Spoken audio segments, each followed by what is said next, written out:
This year, Thailand celebrates anniversaries of diplomatic relations with Italy for 150 years, the USA 200 years, and Portugal 500 years. Thailand cherishes these long-lasting alliances cemented over the centuries and still a source of genuine friendship and shared values. The bond with Portugal takes pride of place among this distinguished friendship.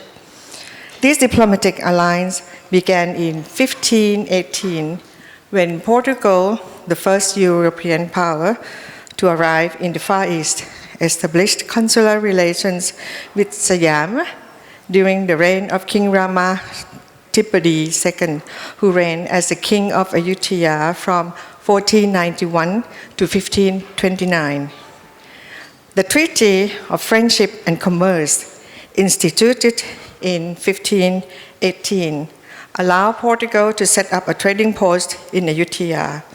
Portuguese soldiers are renowned for their bravery, but it is a little-known fact that the first bodyguards of the King Rama Tipadi II were from Portugal. Ambassador Francisco Vaz Patto will present an overview of the events leading up to the Treaty of 1518. His Excellency is a law graduate from the Catholic University of Lisbon and holds a postgraduate degree in European Studies. In his long and distinguished diplomatic career, Ambassador Vaz Patto has been posted to Germany, Belgium, and Luanda. He has headed numerous institutions, chiefly in Portugal and the United States. His Excellency has received a number of commendations, including the Grand Cross of the Merit Order from Portugal, as Knight Commander of the Honorary Order from Federal Republic of Germany, and as a Knight Commander of the Honorary Order of Lithuania. Ambassador Vaz Patto was posted in Thailand in 2015. Ladies and gentlemen, please welcome His Excellency Francisco Vaz Patto.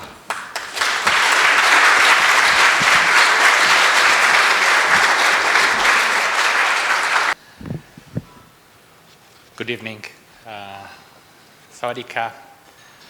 Welcome, everybody. It's a pleasure to be here tonight, and I'm very happy that you took your time to come and listen to me and to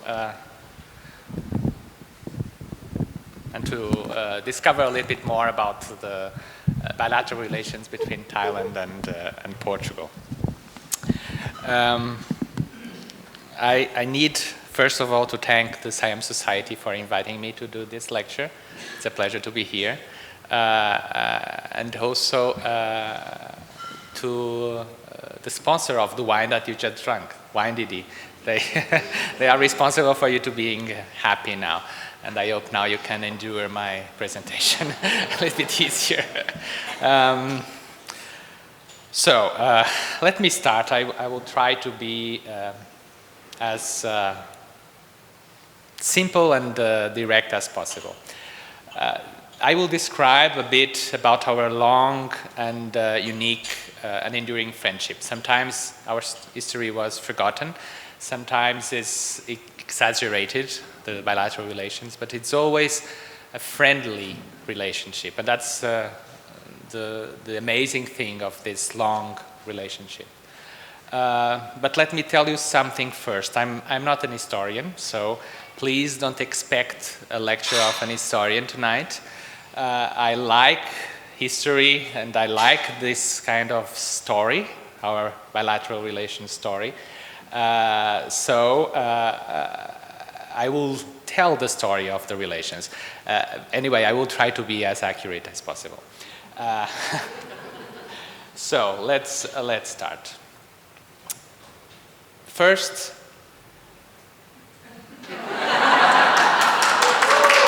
this is me. Okay, that was just for you to get inspired. So, first I will present, I will divide my presentation into sections. The first, an overview of the events that led us from when we arrived in Ayutthaya in 1511 until the agreement of the Pact of Friendship and Trade.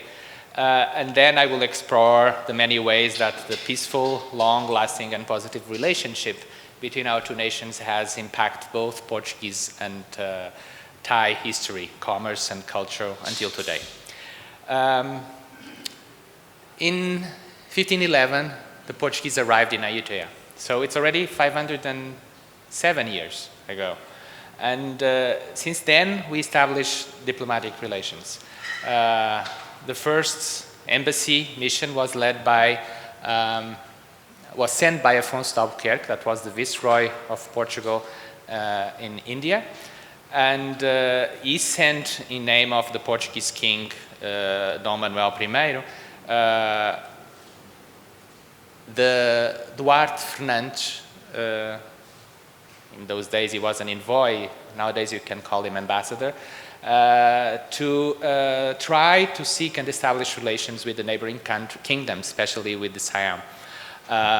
In those years, Duarte Fernandes was a linguistic man. He spoke Malay because he was arrested in Malacca for 2 years, just before Portugal conquered Malacca. And he learned to speak Malay, and Malay in those years was the lingua franca. So who spoke Malay could circulate in Southeast Asia very easily and be understood. The king of Siam had already heard about the Portuguese and about the fact that we conquered Malacca. Malacca was a suzerain state of Siam, and the relations with Siam were not very good. So the king of Siam, historians say, was very happy that the Portuguese conquered this city, and this made much easier the connection of Portugal with Siam. In those days, they exchanged gifts, as was norm. Gifts that represent the power, especially swords and other kind of gifts. And it's, there's a register that says that the Queen Mother from Siam also sent some gifts to the Portuguese king in Portugal, some golden boxes and some jewelry. So with this mission, diplomatic relations were established between Portugal and Siam. Then there was a second embassy immediately after this one led by the envoy António de Miranda de Azevedo, this gentleman here, and he was sent to try to negotiate the pact or the peace between the two kingdoms. He was still not very successful, and it was only Duarte Coelho Pereira, the third envoy and leading the third mission, that was able to reach an agreement on a pact of friendship and trade, the first ever established between the Kingdom of Siam and a Western country. And this established finally a permanent and extensive Luso-Thai relationship. There is some discussion between historians, and I need to tell you that, and that's why I told you that I'm not an historian, about the date of this last embassy. Or even about the production of the pact as a treaty. There is really no physical document or treaty to be found today, nor in Portugal, neither in Thailand.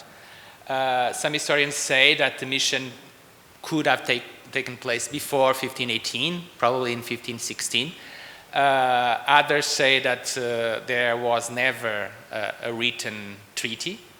But what is true is that at some point, and that is very clear,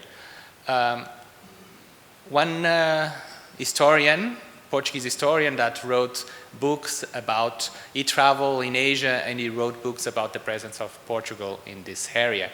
And about this period, he writes that this pact was reached in 1518 and established really this friendship and trade, and it was really the first one to be agreed between Portugal and Thailand, even if it was not written at the end. Having this in mind, I think it's important that we celebrate this date. And that's why we this year celebrate the 500th anniversary of this Pact of Friendship and Trade, remembering the great historical moment, but also strengthening and invigorating the friendly relations between our two countries. So let us continue having all this in mind.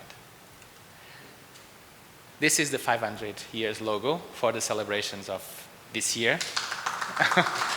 This was a production between Thailand and Portugal.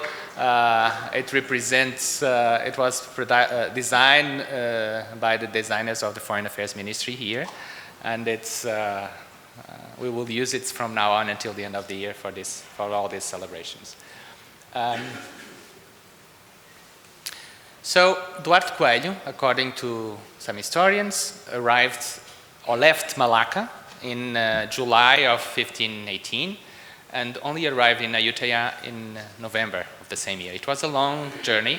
He stopped in several cities by the coast in already Siam Kingdom and the objective was to arrive in Ayutthaya and try to reach this peace pact. So his mission was a threefold objective.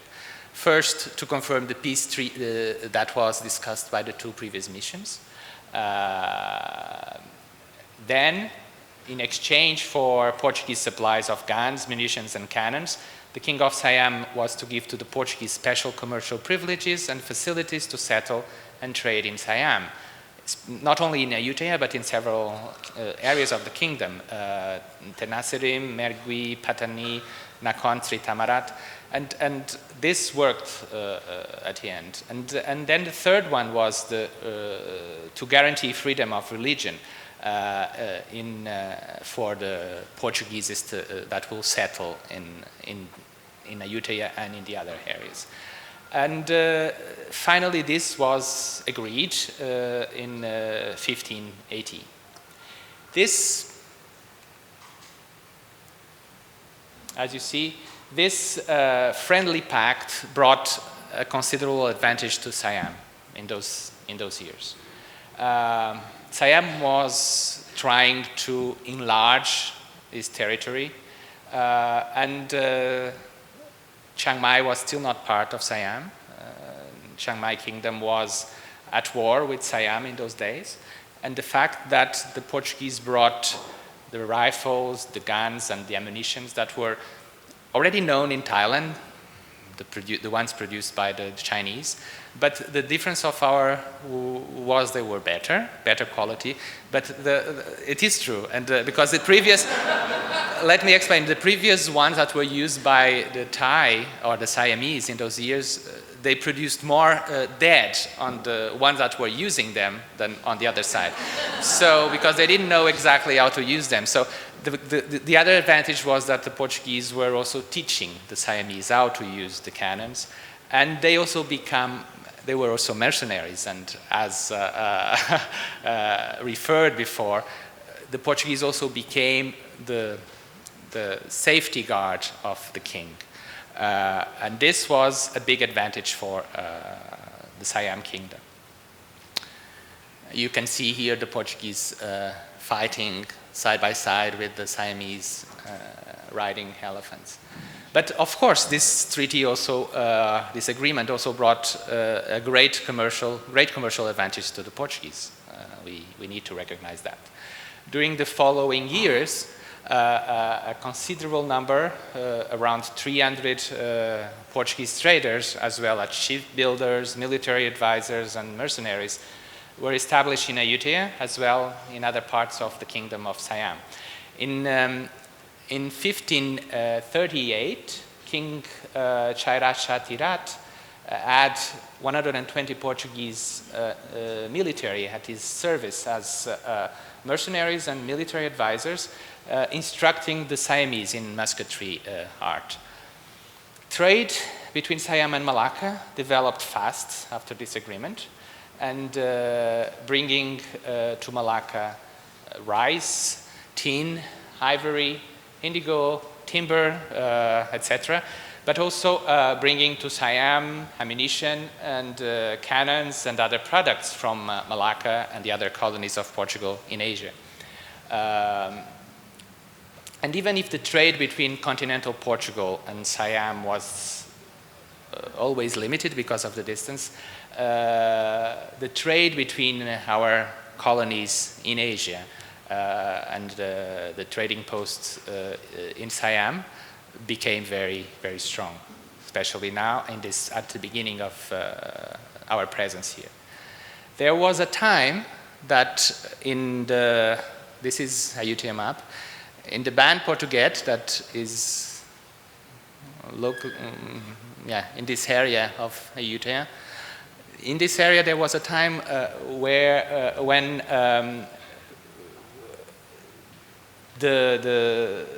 this band Portuguese was over half of a square kilometer long, and the population was estimated of 3,000 people, Portuguese origin and or Portuguese descent, being probably the biggest Western community in Ayutthaya. In this area, there were at some point 3 churches, 3 parishes, Catholic parishes. This is the Chinese area, but so south of this until here. So one year around, and then the other should be around here, but it's still not well known where it could be. The 3 Roman Catholic churches were Dominican, Jesuit, and Franciscan. So the first to arrive were the Dominican. The Dominican came most probably as chaplains of the Portuguese soldiers, but they didn't stay so long because there was some confusion, and the 2 missionaries that arrived, they were killed. But then that was in 1566. Then in 1884, the Franciscans arrive during the time of King Nares I.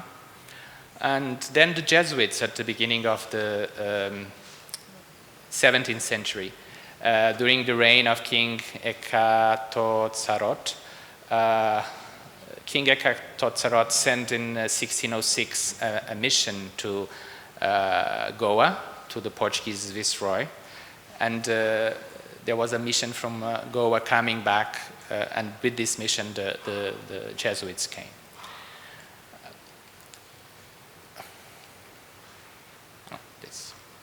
Okay, this is still the Dominican church. That is the only one that is... everything okay? Yes. The Dominican church, that is the only one that was studied in the band Portuguese. It's a beautiful place. You should go and visit if you never did. There are 2 more churches to study, but it's not easy. But we didn't give up. So in the future, we'll try to help the Department of Fine Arts to do a little bit more. There's a plan to build a interpretation center in this small museum to try it and make it a little bit more attractive. So this is the area where the Siam is. As you can see, Siam, this is one of the first maps produced by the Portuguese cartographer, Vaz Dourado, and it's very famous because it shows really how the coast in this area was, and all this you can see all the places that were where the Portuguese trade, and Siam here has a big space. You know, in those years it was already big. So then. This are probably 4 words that will define very well the relationship of the Portuguese with the Siamese from this date on. So friendship first, that was something that was always kept. Trade, integration, and protection. With the Portuguese willing, let me go back. So with the Portuguese willing to trade more than conquer, that is important to say, the friendship developed and the trade too. This is probably due to the fact that we were busy dealing with so many places in the world. We were a small country. In those years, we were only 4 million inhabitants in Portugal, and 1 million of us was abroad. So 1/4 of the population was traveling all over the world. So that's, for me, it's amazing to imagine my ancestors that arrived here in a small boat, like a small nutshell. But it's amazing, and I'm very proud of that. And that's, of course, force us to have different ways of relationship, not conquering, because probably we were not able to do it even if we wanted, but trying to develop a special relationship. And there are historians that say that there were instructions from our kings for the integration. That is, create personal relations, even create a chain of blood connections that will open doors for the future. That is why this neighborhood, Bonn, Portuguese, became so big. And a lot of the Portuguese that lived there were not coming from Portugal. Some of them came, a lot of them stayed, but they developed families there and they become bigger and bigger, always keeping together as Portuguese and keeping and preserving the culture. And this is something that, but never trying to fight and conquer more than that. Doing really trade. That was what brought us to Siam in those days. These contacts between Portugal and Siam continue after this time in the subsequent years with various embassies and diplomatic missions, trade and military advisor. So that's the second part of my presentation tonight. This relationship sometimes is this integration and protection. You see here, this is something that I want to show you. This is the Thai royal retinue being protected by the Portuguese soldiers that became part of the protection of the king for several times. The relationships, and something that is important to say, the relationships sometimes were intense, some other times it was so long, were not so strong, but the important thing to say is that they never were like enemies relations. They were never cut. They were always kept as friendly. Sometimes stronger, sometimes not so stronger. Other times more or less visible, but always with the presence of Portuguese or Portuguese descent in the kingdom. This relationship was, of course, influenced by the strength or the weakness of the Siamese here, but also of the Portuguese back home. Even if the Portuguese political, economic, and commercial presence in Siam was not always strong, the friendship prevailed, and the efforts of goodwill between both nations persisted. The people-to-people relations was always present, creating roots and influence culturally and socially. And this long-lasting and positive relationship between our nations has impacted both Portuguese and Thai history, commerce, and culture. Let me tell you some of the events that impact our relations in the future, after this, in the 16th century and in the 17th century especially. As you know, or if you don't know, you will know now, there was a moment in the Portuguese history that the Spanish king was also king of Portugal. 3 Spanish kings, from 1580 to 1640. It was Philip II, Philip III, and Philip IV of Spain. They were respectively Philip I, the second, and the third of Portugal. Always saying that they will keep the 2 crowns separated. And the first tried to do that then, of course, it's difficult to maintain this promise. And in 1640 there was a revolution and the king of Spain was expelled. But during this time, and as you know, there was the relations between Spain and Holland were very tough and very difficult. And this also influenced our presence here. In this moment, it was when the Dutch came to this side of the world too, and they arrived also in Ayutthaya. So this difficult relation between the Spanish and the Dutch also made the relation of the Portuguese and the Siamese more difficult, because we were seen as Spanish or under the influence of the Spanish. Of course, this made our presence be less visible and less strong. But anyway, we didn't went out. We stayed, and the Band Portuguese was always the Band Portuguese. That was with the arrival of the Dutch. The relations with the Portuguese got also some competition, especially after 1624, during King Somtam Kingdom. Spain and Holland were at war, as I told you. This contributed for Portugal to lose its favorite status with the Siamese court. But then, after the Dutch, the French arrived also in Siam. A lot of competition, especially during King Narai's period. Also during this period, our presence here was not as strong as before. After 1640, when we got again a Portuguese king, the Portuguese tried to regain back their position in Siam, even if the relations got better during after the Spanish rule period, and the Portuguese international trade developed again.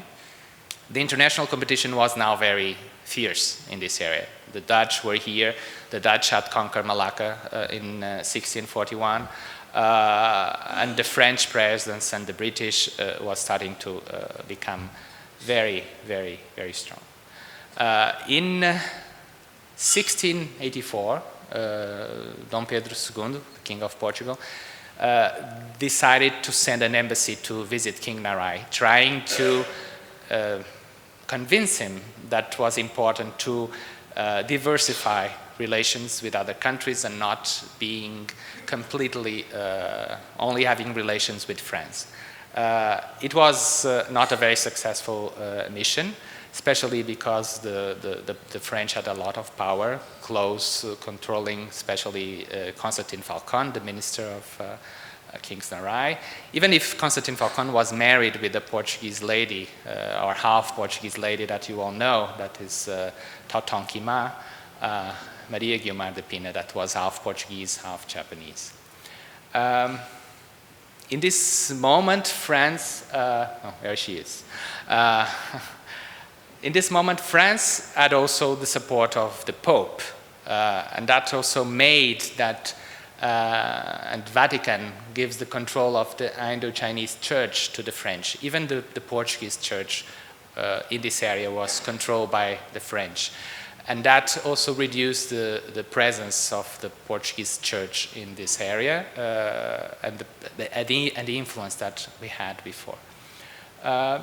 Even so, during the same year, in 1684, King Narai decided that he should send an envoy to Lisbon, because he realized that probably we were right when we were trying to diversify, convince him that diversifying relations will help Siam. The problem is that unfortunately, this mission never arrived, because the boat sank close to India, and the envoys returned back home. So this was a little bit frustrating. After the death of Constantine Falcon and King Narai, and until the fall of Ayutthaya, the situation seemed to change a little bit, and the presence of the Portuguese traders increased again in the kingdom until the destruction of Ayutthaya in 1767. During this period, there are reports of courageous actions of the Portuguese in Ayutthaya, during, for instance, during one of the first attacks in 1760 of the Burmese to Ayutthaya, some reports say that the Burmese retreat because the Portuguese, the band Portuguese that was the first to be attacked, resisted so strongly that the Burmese retreat. But of course, in 1767, there was the fall of Ayutthaya, and the Portuguese settlement was destroyed. The Portuguese that were still living there were taken as prisoners, some of them taken as hostages to Burma, others stay behind. And following this, and the move of the capital to Siam, from Siam to Thonburi, with King Taksin in 1768. And by the way, this year we also celebrate 250 years of Thonburi as capital of Siam. During this move of the capital to Thonburi, some Portuguese joined King Taksin, and in recognition for the support of the Portuguese in the battle with the Burmese, King Taksin gave a land where the Portuguese constructed this church, not this but a previous one, that is Santa Cruz. That is, and this is still nowadays one of the biggest,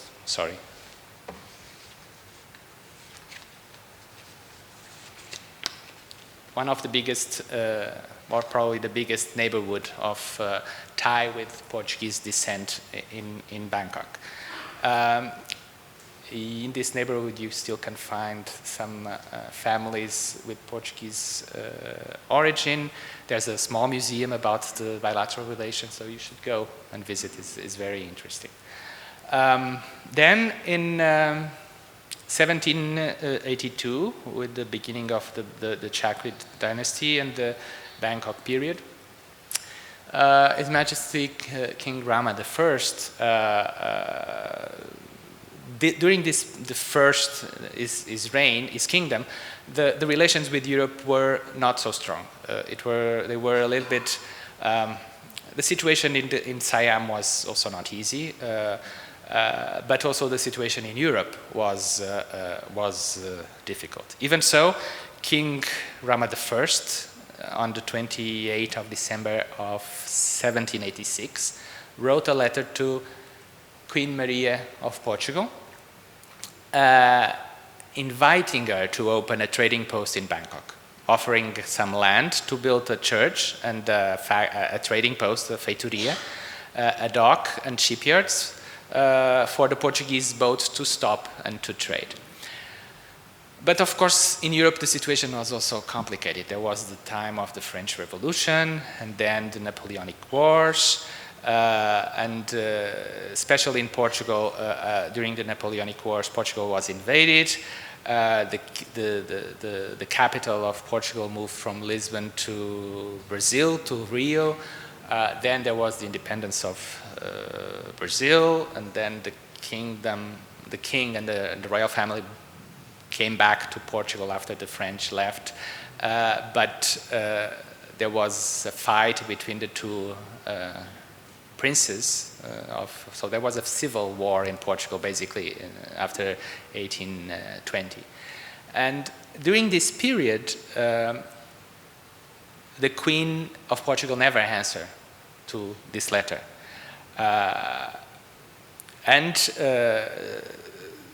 Until we arrive to Rama II kingdom, or reign. In this time, Rama II tried to reinforce again the relations with the West, make them more sustainable, and also he did an effort to reinforce relations with Portugal, and especially with the Portuguese India and Macau, that was becoming very strong in this period. There was an attempt in 1819 to negotiate a new friendship and trade treaty between Portugal and Siam. This treaty was never concluded, probably due to the unstable situation in Lisbon. But two good things came out of this attempt. So the first Consul General of Portugal, Carlos Manuel da Silveira, was nominated. He was the envoy sent to try to negotiate this treaty, but he was sent also as a Consul General to be based in Bangkok. And His Majesty Rama II, through a letter of concession signed by his minister Chao Phraya Surivomontri on 9 of December 1820, addressed to the Viceroy of Portuguese India, offer to the King of Portugal a piece of land for the construction of a factory, a trading post, and of the consulate and official residence of the Portuguese Consul General. This is the place where we still have our embassy today. And this is a plan that was designed after this piece of land was given to us. It's a little bit old, so it's difficult to see. So this is the piece of land. The river is here, Chao Phraya, and this is the land. Here, this was before the house was constructed. You have the flagpole here. The house should be here, and then the rest would be godowns for as trading warehouses for trading. These shipyards were never built, by the way. But the house is now there. It was constructed later. So this was the plan that shows the land that was given to us in 1820.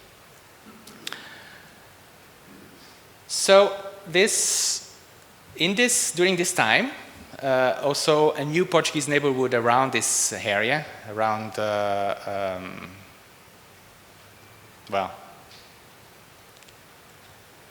Calavar. That was the name of the area, and it's the south of Chinatown. This piece of land was also given to the Portuguese community for them to construct a church and to live. The Portuguese were the first to get land in this area of town. And all the foreigners that came to Bangkok to negotiate were forced first to stop at the Portuguese property, and then from there go and look for other pieces of land after King Rama II received them and give them the land. I can tell you that in this time there was already 3 Portuguese neighborhoods in Bangkok. So this conception neighborhood, that is the oldest one. It was created before Bangkok became the capital. It was founded by during King Narai's reign in 1673. It's probably the oldest Catholic church in Bangkok. Nowadays, the community of Portuguese descent is around 500, 600 people. Then we have Santa Cruz, that I already mentioned, in Cudichin, in Tomburi side. And then Calawar Church, very close to the Portuguese embassy. One interesting story, I told you that the French church at some point started to control also the Portuguese church, and then the church was forced to change the name and stopped to be Calawar, because Calawar is a Portuguese word. Calvário is the mountain where Christ was killed, and Holy Rosary is the name that the French priests decide to give. It's history. Okay, from 1820 on, and the Portuguese stayed and are still on the Chao Phraya. Carlos Manuel da Silveira was the first permanent consul general of Portugal to Siam. He established the trading post. This is an image of that was designed in those days. There's the Portuguese was here, but then this is another house of missionaries that came, and they had to stay in this land before they moved. These were American missionaries that came and were received by the Portuguese consul there.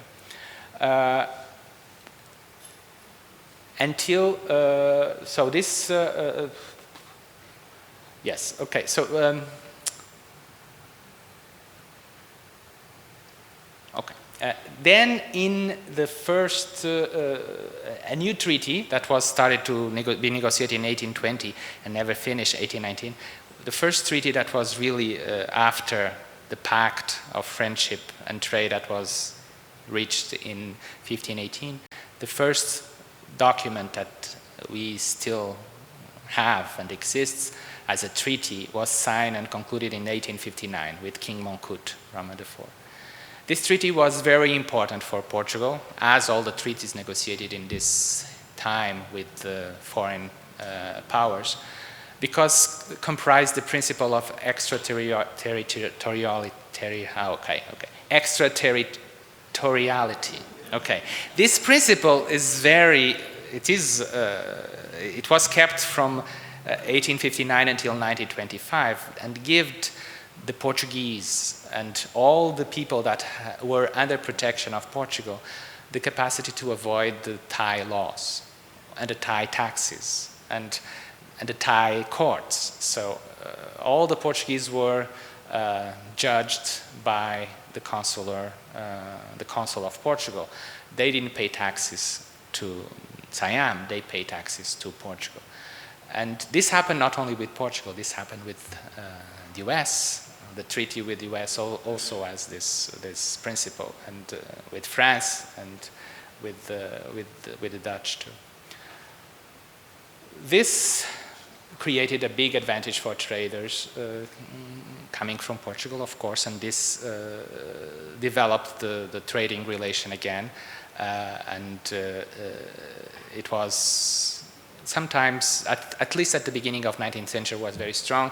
During the rest of the century, it started to decrease, and in 1925, when a new treaty was signed, the relations became a little bit weak.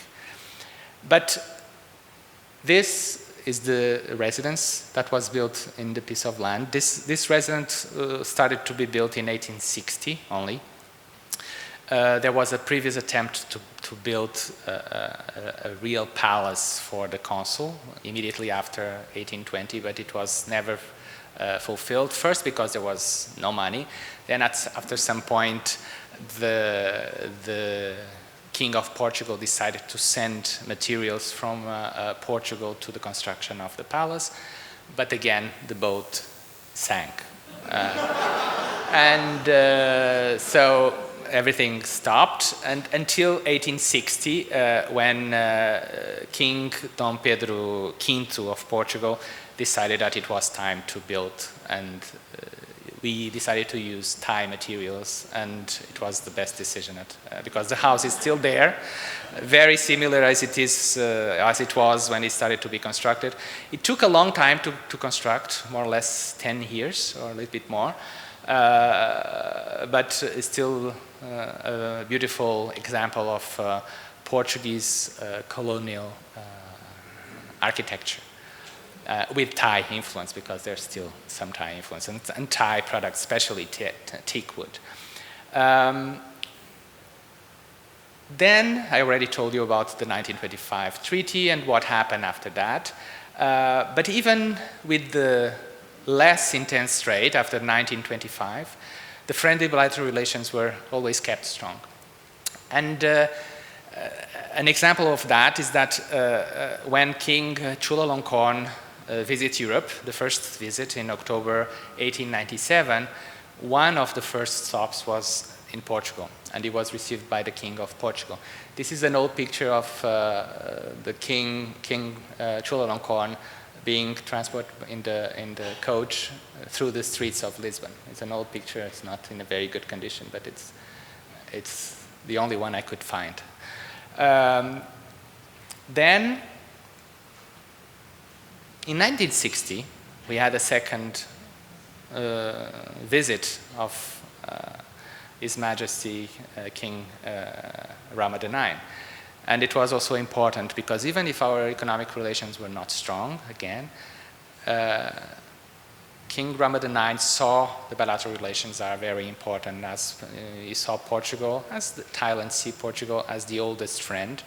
And he was also very keen in his international trip in 1960 to stop in Portugal. And there was a stop in Portugal. This is a picture in one museum in Lisbon taken during the visit of His Majesty the King and Her Majesty the Queen. After that, in 2011, the last royal visit was from Her Royal Highness Princess Maha Chakri Sirindorn. She visited official Portugal on the occasion of the celebration of the 500 years of the establishment of diplomatic relations. And she offered a Thai pavilion to the city of Lisbon, making our capital one of the few in the world to having this privilege. So this is the house today. As you can see, it's not so different from the previous pictures, and it's still very similar. We are very proud of this relationship, that the friendship between our two nations were never interrupted. Even if the Portuguese political situation and economic presence in Siam was not always the strongest, the friendship prevailed and the efforts of goodwill between both nations persisted. The people-to-people relations was always there, creating the routes and the connections. There was a presence of a consul, of Portuguese consul in Bangkok since 1820, never interrupted. At some point, the consul became ambassador, already during the 20th century. There was a lot of missions taking place, envoys sent first from the Viceroy of Portuguese India, after when Macau became more power in this area, from the governors of Macau as envoys of the King of Portugal.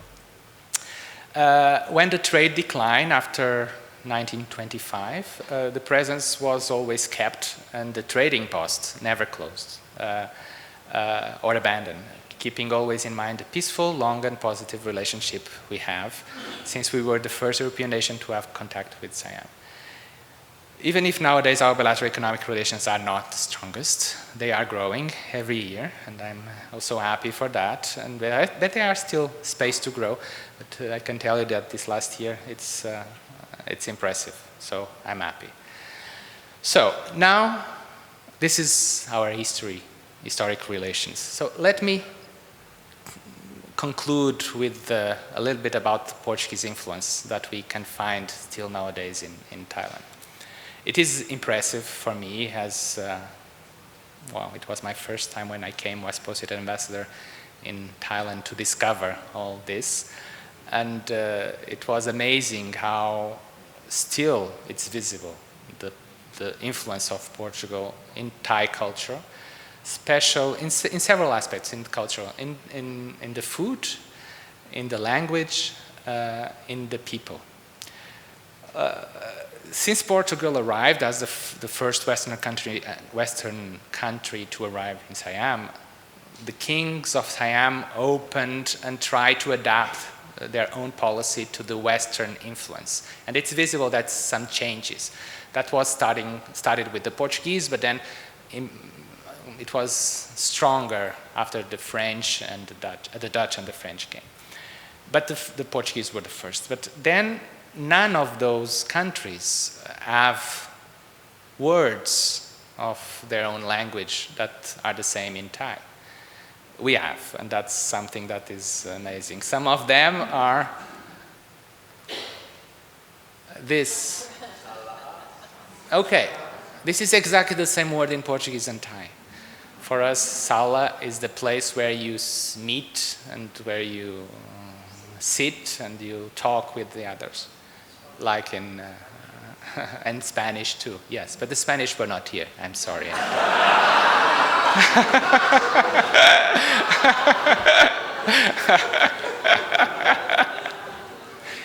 Then, how do you say that in Thai? Sapu. In Portuguese, sabão. And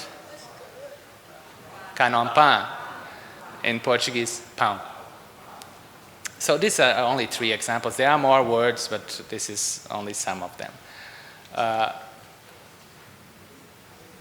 Then the Portuguese, and why this happened? Because the Portuguese became replacing Malay, that I told you it was the lingua franca when we arrived. The Portuguese became the lingua franca and the diplomatic language for a long time, since some years after we arrived until the middle of the 19th century, basically. Portuguese was used as the language to communicate between Thai and the foreigners. And that is a clear reason for that. The Portuguese arrived first, they learned how to speak Thai, and the Thai learned how to speak Portuguese. And then when the other foreigners arrived, the Thai didn't know how to speak Dutch or how to speak French, but the Dutch and the French could speak Portuguese. So they used Portuguese as the language to communicate. And the language was also used in official documents. And one of the examples is this first letter that was sent to the US by Siam in 1818 that was written in Portuguese. This is the year that we are celebrating now, or the US is celebrating now. But it was started in Portuguese, so that's also something that is interesting. Also, the agreement that was signed some years later between the Thailand, Siam, and US, one of the official language was Portuguese as a language to be used as a neutral language. And then the desserts, of course.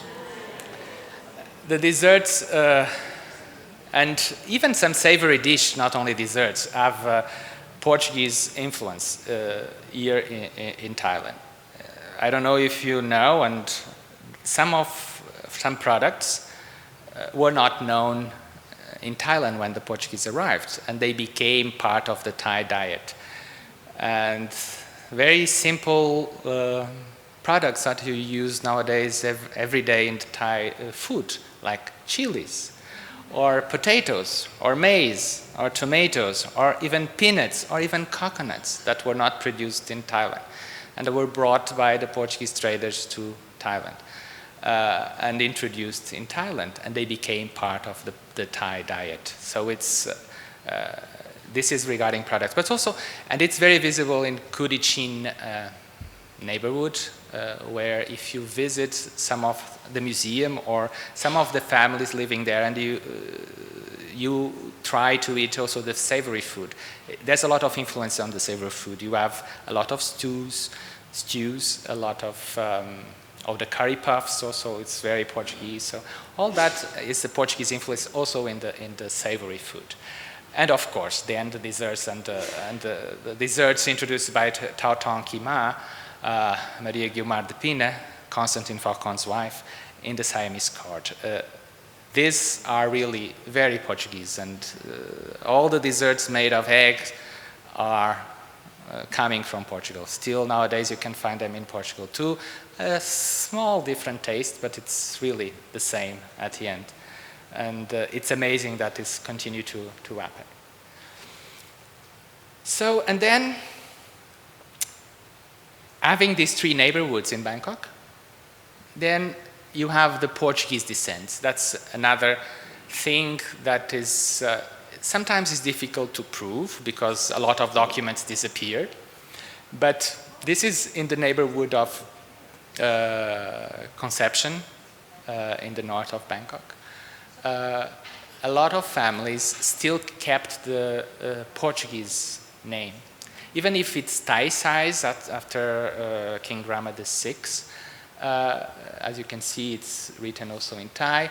But the other ones, these ones are Portuguese names. Still, the Cruz, Libero, Dias, they are all Portuguese names. And Paiva is also a very Portuguese name. So it's very, very interesting that... No, but that's it. That's what I was telling. It's difficult to prove because there was a lot of connection and mingling and mixture, but they kept the culture and the families tried to keep the origin and the names. And nowadays, I think it's visible that some of the Portuguese descent Thai try to rediscover their origins and and they are very proud of this. And it's part of history, so I'm happy that they are happy to do that. So, until now, and in conclusion, if we are really friends for already 507 years, and we are counting, and we hope that we will be 500 more or even more than that. The friendship of Portugal and Siam started in Ayutthaya, and it was something, or it is something that no other nation, European nation, can claim. So that's why today that we will celebrate this year we'll celebrate the Pact, the 500 years of the first Pact. We would like to use this opportunity to celebrate this event. And starting next week and until the end of the year, we will organize in collaboration with the with the Thai authorities, Foreign Affairs Ministry, Cultural Ministry, Tourism and Sports Ministry, and some agencies, with Siam Society too. We'll organize some events to commemorate this anniversary. It is our goal to celebrate it, not only to remember this great moment, historical moment, but also to strengthen and invigorate the friendly relations between our two countries. This will be an opportunity to launch new alliances, as well as economic and cultural exchanges that could contribute to greater and more profitable cross-cultural collaboration between Portugal and Thailand. Let me just share with you some ideas of the program for you to have an idea. So next week, during our National Day, it will be the launch of the celebration. We'll have the visit of a Deputy Prime Minister from Portugal that will launch this commemoration with the Thai authorities that will be present during the event. The Minister for Foreign Affairs will exchange congratulatory letters on this occasion. Then on the 12th, we'll have a big concert on the Thai Cultural Center. This is a famous, world-renowned Portuguese musician, Rodrigo Leão. He's very famous. People say that his music is cinematographic music. He's mixing a lot of Portuguese traditional music with modern music, with traditional instruments, but also modern instruments. It's very interesting, and if you want to go, you need to register, because you see the small hall is not so big. So you need to send emails, and it's already in our webpage, so please check and register. It will be on the 12th at the end of the day. It will be a very nice concert. Then throughout the rest of 2018, we'll have some conferences on historical relations, on trade, on tourism, and we'll have two things regarding the residence of the ambassador. Sorry. One will be guided tours to the residence that we'll try to do in November during the weekend, to try to show to as many people as possible, but of course in small groups, the heritage building that we have, that is also Thai, not only Portuguese.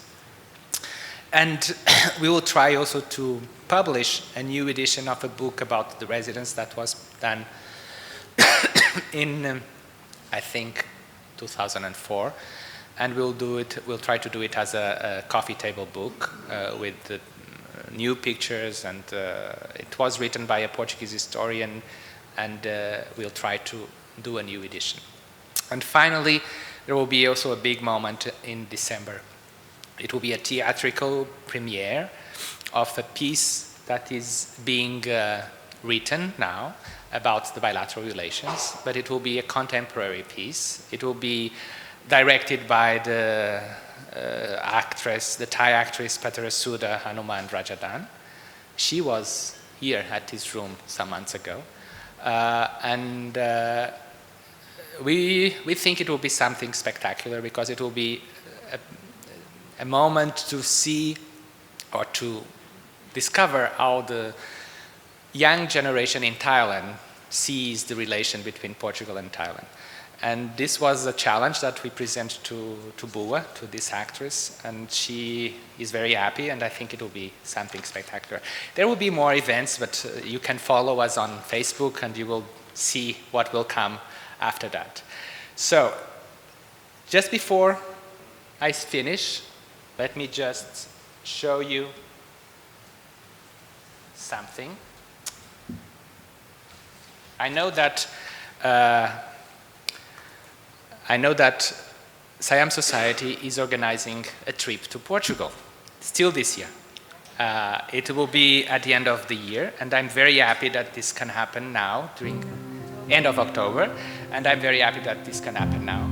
And I just leave you with this video for you to discover a little bit of Portugal, and maybe you get inspired and register, but you need to register fast because I think everybody wants to go. If you don't go with Siam Society, we can go by yourselves. And please enjoy, and thank you very much. Khop Khun Krap.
Well, on behalf of the Siam Society Lecture Committee, its member and everyone here, I wish to thank His Excellency Vaz Patto for such an excellent brief on Portugal.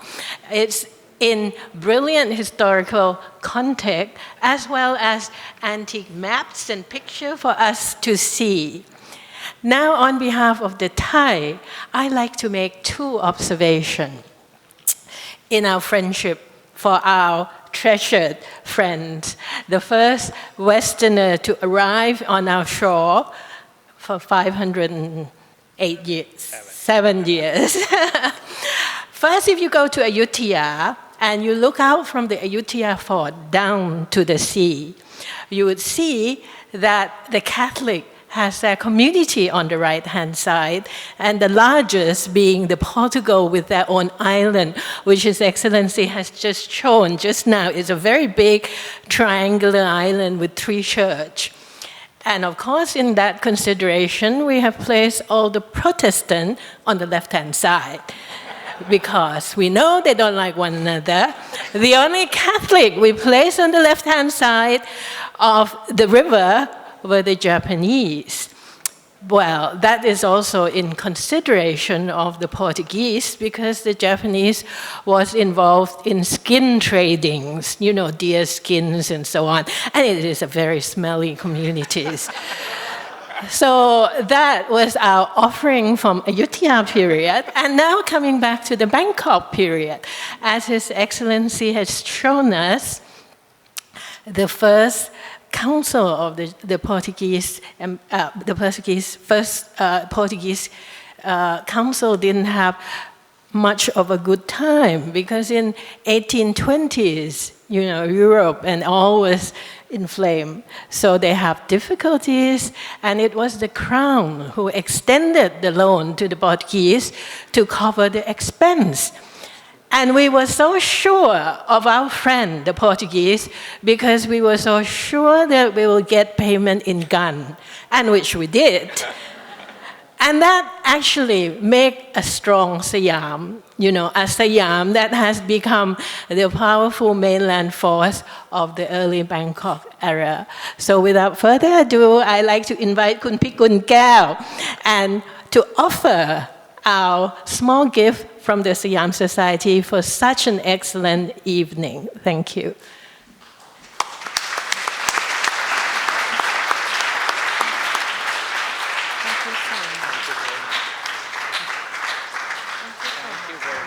And Kun Pikun Keo, the chairperson of Siam Society, will be leading the tour in October. Yes. Herself. So we'll make sure that it's a good one. Please enroll.